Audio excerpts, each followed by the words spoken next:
బంగాళాఖాతంలో ఏర్పడిన అల్పపీడన ద్రోణి ప్రభావంతో అతి భారీ వర్షం గోదావరి జిల్లాలో కురుస్తున్న పరిస్థితులు నెలకొన్నాయి. నిజానికి కుంభవృష్ట వర్షాల మాదిరిగా భారీ వర్షాలు కురుస్తున్న పరిస్థితి నెలకొంది. నిజానికి ఉదయం నుంచి బాణుడి ప్రతాపం, మరలా మధ్యాహ్నం 3 గంటల నుంచి వాతావరణంలో భారీ వర్షం కురుస్తున్న పరిస్థితి. సార్, వర్షం చూసే ప్రయత్నం చేద్దాం. దాదాపుగా పెద్ద ఎత్తున వర్షం కురుస్తున్న పరిస్థితి మాత్రం స్పష్టంగా కనిపిస్తున్నాయి. ఈదురు గాలులతో పాటు ఏకదాటిగా వర్షం కురుస్తూ ఎక్కడికెక్కడ జనజీవనం కూడా స్తంభించిపోయిన పరిస్థితి మాత్రం నెలకొంది. పల్లపు ప్రాంతాలన్నీ కూడా జమయంగా మారే ఈ వర్షం అంతా కూడా పొంగి పొరులుతున్న పరిస్థితి మాత్రం ఈ గోదావరి జిల్లాలో అత్యధికంగా కనిపిస్తుంది. దీంతో కాకినాడ పట్టణంతో పాటు ప్రాంతాల్లో కూడా భారీ వర్షం కురుస్తున్న పరిస్థితి. ఇక అటవీ ప్రాంతంగా చెప్పబడే కోటనందూరులో కూడా అతి భారీ వర్షం కురుస్తున్న పరిస్థితి మాత్రం నెలకొన్నాయి. గత కొన్ని రోజులుగా విస్తారంగా కురుస్తున్న వర్షాల భారీ నుంచి అతి భారీ వర్షాలు కురుస్తున్న పరిస్థితి నెలకొంది.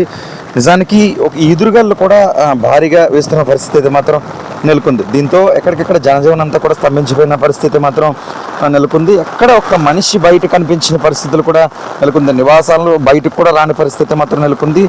పూర్తిగా నివాసాలు లోపల బంధించిపోయిన పరిస్థితి. ఎందుకంటే భారీ వర్షం నేపథ్యంలో ఎక్కడెక్కడ ఈ జనజీవనం స్తంభించిపోయిన పరిస్థితి మాత్రం గోదావరి జిల్లాలో స్పష్టంగా కనిపిస్తున్న పరిస్థితి మాత్రం స్పష్టంగా కనిపిస్తున్నాయి. రహదారులపైన అయితే మాత్రం నీరు అత్యధికంగా పొంగి పొరులుతున్న పరిస్థితులు స్పష్టంగా కనిపిస్తున్నాయి. భారీ ఎదురుగాలుల నేపథ్యంలో ఒకవేళ పిడుగులు పడే అత్యధిక పిడుగులు పడే అవకాశం ఉందని ఇప్పటికే వాతావరణ శాఖ హెచ్చరించింది. దీనిలో భాగంగానే ఒకవేళ ఎలాంటి పరిస్థితులు ఉంటాయని చెట్ల కింద కానీ ఉండకుండా ఉండాలని అధికార యంత్రాంగం తెలియజేసింది. ఇలాంటి విషయాలు దృష్టిలో పెట్టుకుని అయితే మాత్రం గోదావరి జిల్లాలో ప్రజలంతా కూడా అప్రమత్తంగా ఉంటున్న పరిస్థితి మాత్రం నెలకొంది. ఎండాకాలం నిజానికి ఏప్రిల్ నెలాఖరున మే మాసం వచ్చిన పరిస్థితి నెలకొంది. మే 3వ తేదీ అత్యధిక ఎండలు చూపించాల్సిన మాసంగా కూడా చెప్పుకోవచ్చు. ఇలాంటి తరుణంలో ఈ విధంగా వర్షాలు కురవడం అనేది ఒక రకంగా రైతులకు కూడా, ఈ మామిడి రైతులకు కూడా తీవ్ర ఇబ్బందులే అని కూడా చెప్పుకోవచ్చు. పూర్తిగా భారీ వర్షాలు కురుస్తున్న పరిస్థితి మాత్రం నన్ను ఒకసారి వర్షాన్ని చూసే ప్రయత్నం చేద్దాం. అది ఒక రకంగా షూట్ చేసేందుకు కూడా కాస్త ఇబ్బందికర పరిస్థితి మాత్రం స్పష్టంగా కనిపిస్తున్నాయి. తడుస్తూ కూడా కవర్ చేస్తున్న పరిస్థితులు. ఇలా రెయిన్ అనేది అది భారీగా కురుస్తున్న పరిస్థితి మాత్రం నెలకొంది. మొత్తానికి ఈ తంతు అనేది గత కొన్ని రోజులుగా కొనసాగుతున్న పరిస్థితి మాత్రం నెలకొంది.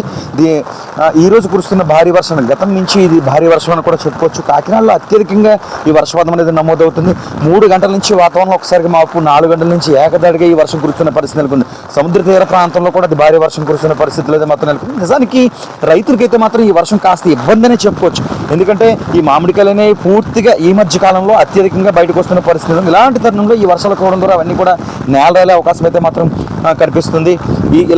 దీంతో పాటు జీడి మామిడి తోటలు కానీ రైతులు అయితే మాత్రం ఇబ్బంది పడుతున్న పరిస్థితి మాత్రం నెలకొంది. ఏమైనా అకాల వర్షాలు రైతులకైతే మాత్రం శాపంగా మారని చెప్పుకోవచ్చు. అయితే ఎండదాటికి అలమటిస్తున్న ప్రజానికానికైతే ఈ వర్షం అయితే కాస్త ఉపశమనం అయితే లభించింది వర్షం ద్వారా అని చెప్పుకోవచ్చు.